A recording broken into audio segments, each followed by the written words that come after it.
دادا په هر چا باندې ګران وي که غلطه وایم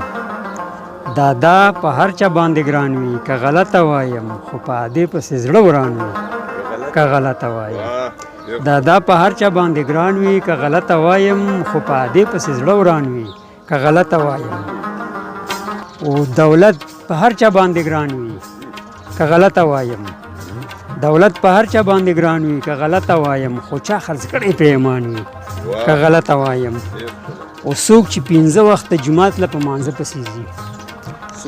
څوک چې 15 وخته جماعت له په مانځه پسې ځي دا به یو ښکلی مسلمان وي که غلطه وایم و هر څه مې بیلل د جانان په خوږه مینه پسې هر څه مې بیلل د جانان په خوږه مینه پسې خیر دی په ګټه کې تاوان وي که غلطه وایم او چې مال دی خوري او نور یاران دی څه تپوس نه کوي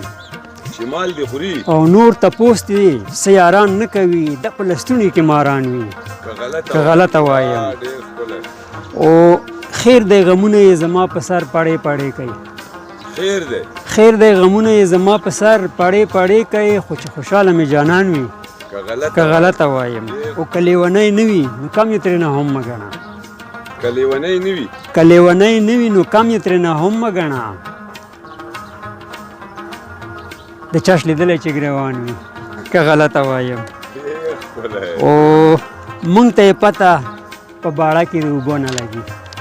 مونږ ته یې پته په باړه کې د اوبو نه لګي مونږ ته یې پته په باړه کې د اوبو نه لګي چې په تیرا باندې باران وي که غلطه وایم او د مکتي شعر دی چې په ادب او په تمیز واحده نه پوهېږي چې په ادب او په تمیز واحده نه پوهېږي دا به کمزوری خاندان وي که غلطه وایم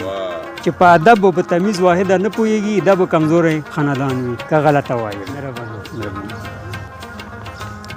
جونګړه جوړومه ستا د کور سره نږدې جونګړه جوړومه ستا د کور سره نږدې قبوله زندګي کړه د پیغور سره نږدې جونګړه جوړومه ستا د کور سره نږدې قبوله زندګي کړه د پیغور سره نږدې او شپه ورځ په ما د جهنم په اور کې تیر شي شپه ورځ په ما د جهنم په اور کې تیر شي په یو کور کې اوسېږم د ورور سره نږدې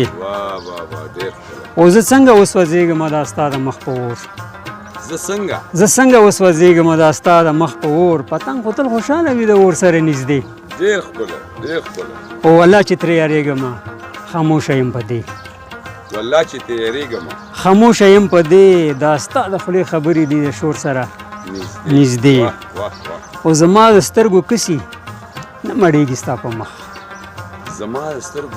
نه مړېږي ستا په مخ واړه څومره خوشحاله دي د شکور سره نږدې او دومره مې دا زړه ګوره په تا باندې ډاډه وي دومره مې دا زړه ګوره په تا باندې ډاډه وي وي لکه غریبه خور د رور سره نږدې او دا مې وصیت دی پس له مرګه چې زه مړ شم دا مې وصیت دی پس له مرګه چې زه مړ شم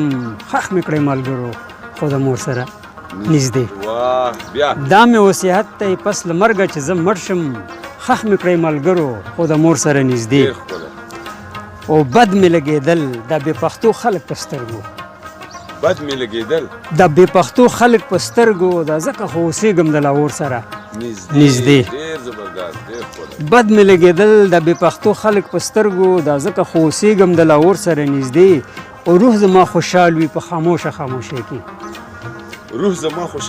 په خاموشه خاموشۍ کې دا زه واحد خفه یم د شور سره نږدې